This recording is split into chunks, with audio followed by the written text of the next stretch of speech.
Hi, my name is Alan Lester, and in this video presentation, I'll be going over pen testing, what is pen testing and why it's so important, and going over a few examples of pen testing that I've done personally.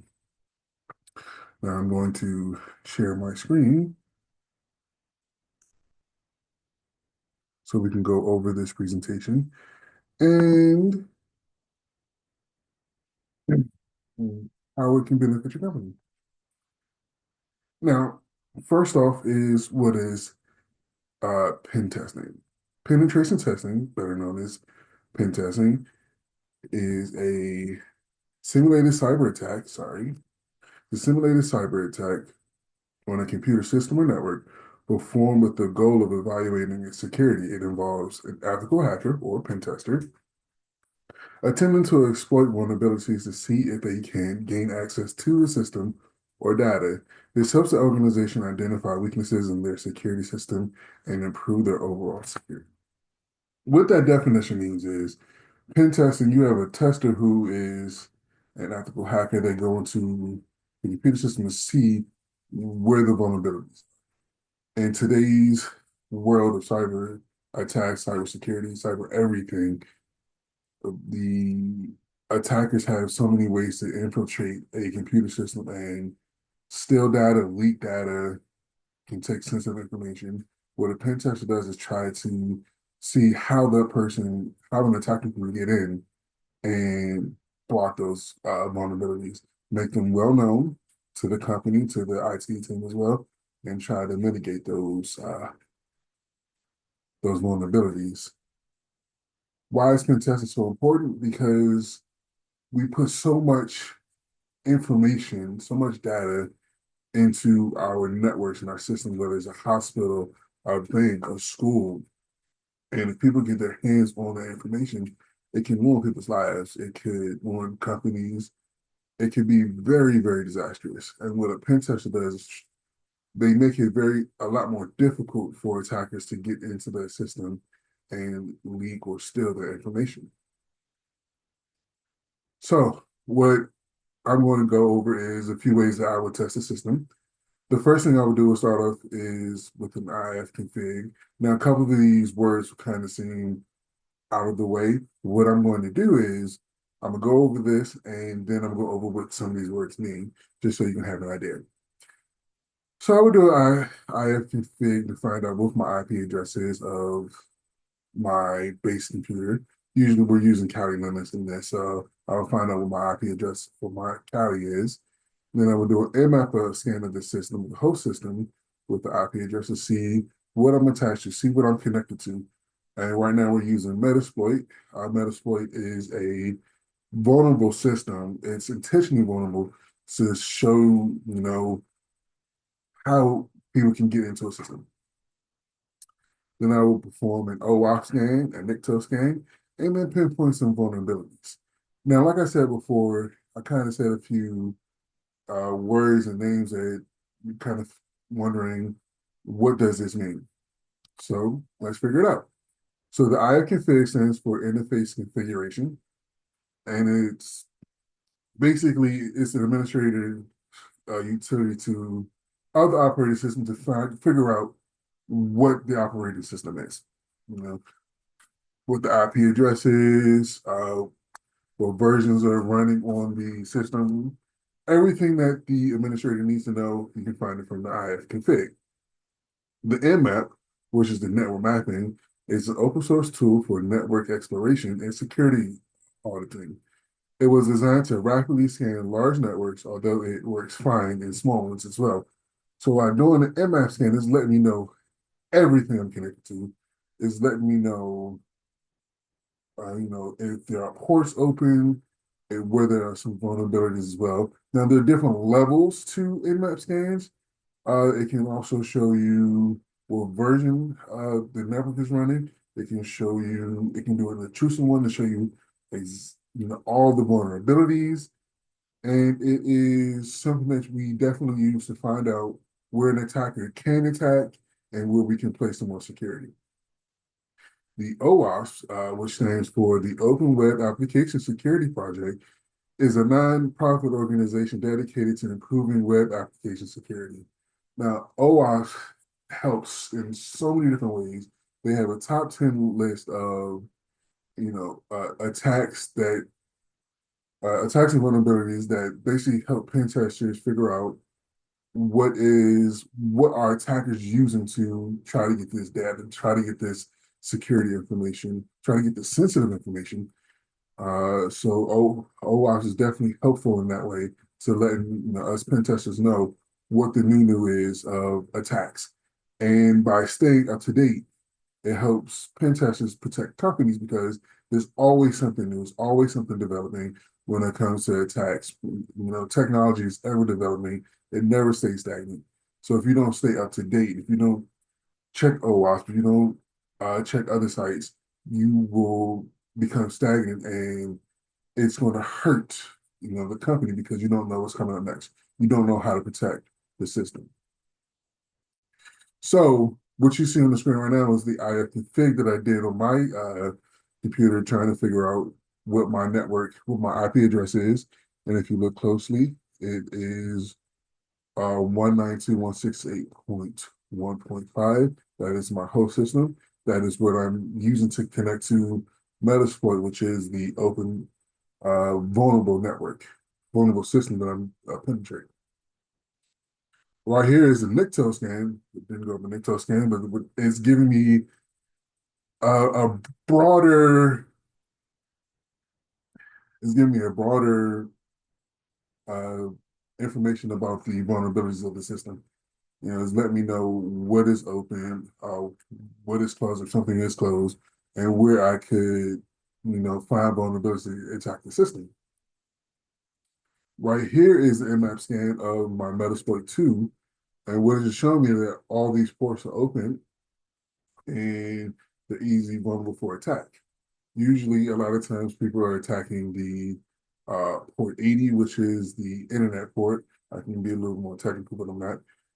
Also, ports like the SSH. These are places where a lot of attackers do hit to try to get into a system.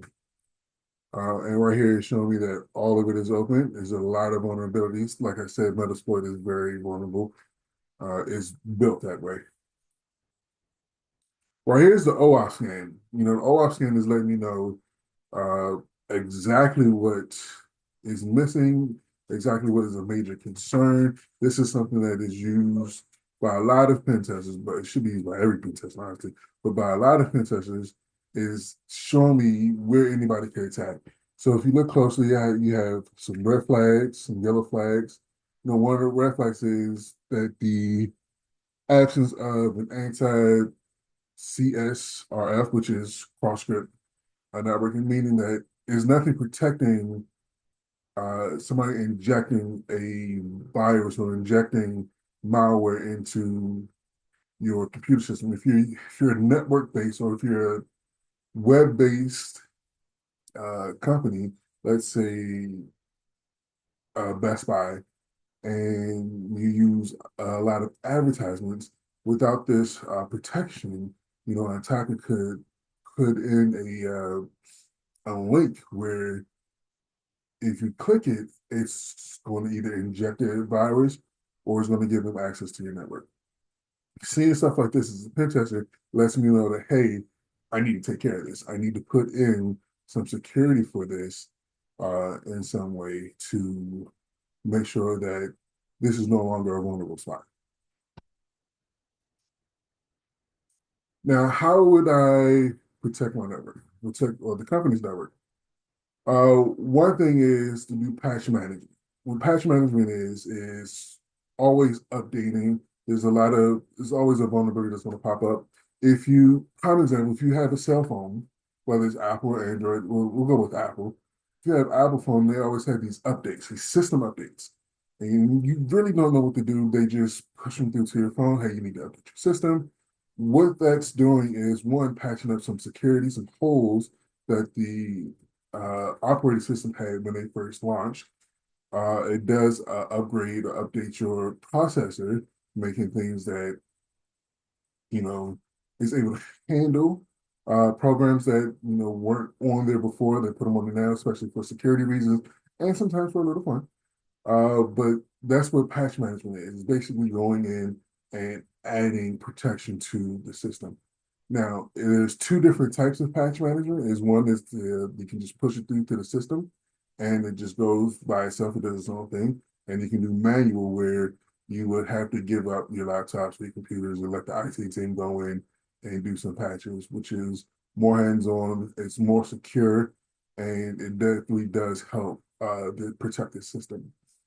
Now we have to upgrade and update the servers as well, which is part of patch management, but also systems need to update every once in a while because attackers get used to and get comfortable with these systems and they figure out what's vulnerable.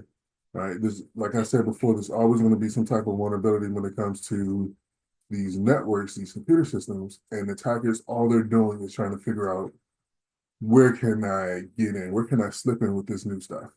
And that's all they do. That's all they worry about. So when it comes to pen testers, that's all we worry about as well to protect you from them. And one of the easiest things to do is to continuously change your password. And let's not make it real simple, real easy passwords. Password protocols are very, very important. It helps to protect the system because it's harder for attackers to figure out very difficult passwords.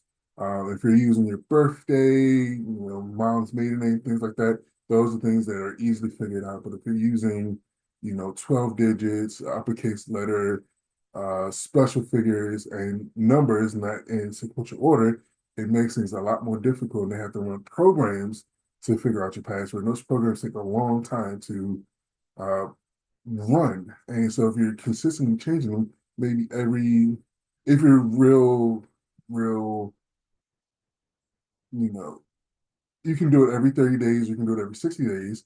It depends on how urgent you want to keep your password change. Me personally, I would do it every 60 to 90 days. One, because it's kind of hard to come up with good passwords. So you don't want to waste one like every 30 days.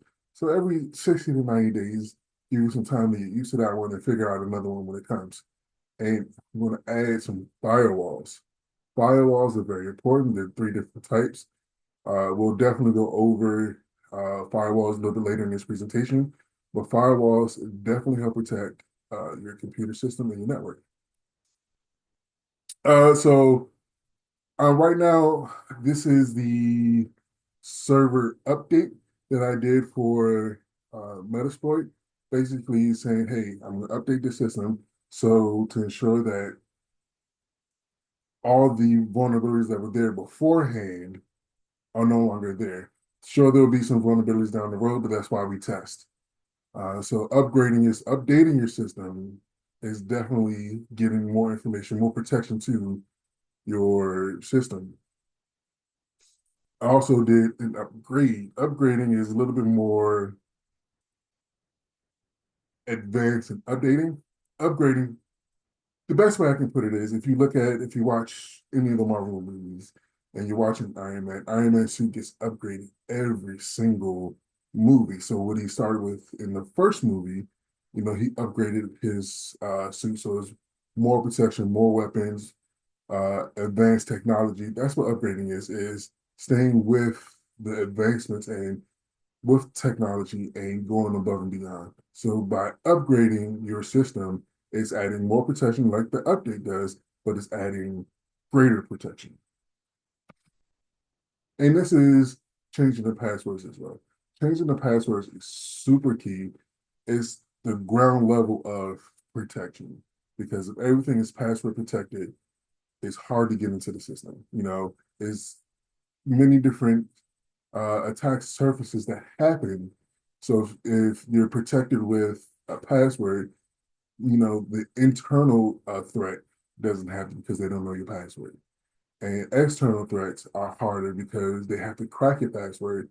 And if it's an advanced password, it's hard for them to do that very quickly. It's not impossible, it's just hard. We want to slow things down to give us time to protect you from that network. Now we're going to go into a couple of the firewalls. because adding firewalls helps with protection immensely. So hardware firewalls is a physical device like a standalone router that filters controls networks traffics between a network and the internet or other networks. This one you put in the server room with all of your servers and other protections. This one is an actual device. Software firewall is a program that acts as a digital gatekeeper for your computer and network, monitoring the controls incoming and outgoing data based on predefined rules. Now, this is where you get to where you kind of restrict things. There's a lot of different companies that restrict different websites for the protection of the company and also trying to make sure that the staff stays on point when they're using, you know, the network. But if you restrict, what people get access to, you restrict, you kind of shrink your surface attacks because they can't go everywhere and people can't slide in through the cracks. It's harder to slide in through the cracks when you restrict where your employees can go on the network. So if you restrict social media websites where a lot of things can be injected, a lot of malware can be injected into those sites and restrict those sites from your network, it's harder for attackers to get in. And of course, a web application firewall is a specialized security tool that protects web applications and APIs by filtering and monitoring traffic between the internet and the application. This is especially for companies that use the websites more prominently than others. Having this definitely protects your page, your website. It protects your company in so many different ways because you already know that the internet is the way into these to your network, and having this extra layer of protection is great.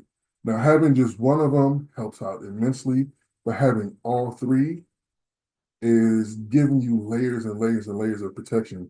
If you watch any movie where they're hackers and they say, oh, this company, the CIA has so many firewalls to get through, this is what they're talking about. Having to crack through firewall after firewall after firewall, it takes time, it takes skill, and patience. And a lot of times, a lot of these attackers don't have that. So if you have these layers, they're going to fall back and try to attack somewhere else. So we want to have as much protection as possible. So not only having the pen testers testing out where the vulnerabilities are to help mitigate any attacks, you have these firewalls as well that's going to help deter, attackers. So it's important to have all these elements to protect your company because, like I said, it's a lot of information that is stored in these networks nowadays, especially if you're a hospital, you store patient information, personal information, social security, bank information, things like that. With the banks, you have some of the same elements as well that you're protecting that's on your network. And you want to protect your customers just like you want to protect your company. So that is kind of a brief synopsis of what pen testing is, showing you kind of what we do, and just giving you a lot of information how to protect your network.